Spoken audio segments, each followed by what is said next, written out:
Hello mga loads! I'm buying a new Cerelac mga loads. Before, yung flavor niya is yung fruit mix.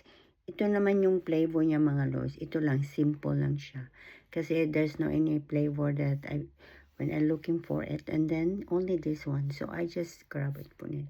So, this is only that I'm gonna have because I like it Cerelac. So, any flavor. So, now it's different flavor mga loads. So, ano lang siya, 6 to 36 months. Pero I love Cerelac. This is new because the other one I buy, I eat. I like eating with the hot water, and then sometimes I eat only the, without water.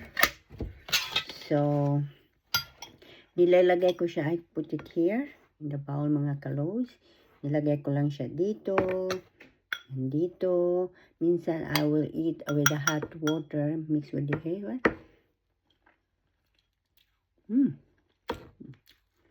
Sometimes without.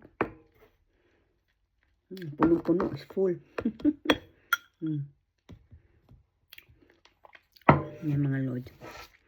I love this. Kaya, let's eat mga lods. Tapos I have yung burger.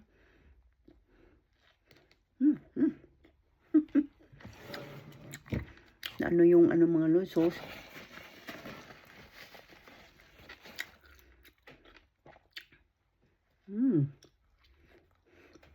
I ate already. Now I'm craving this one. I'm craving this one as well. Let's eat.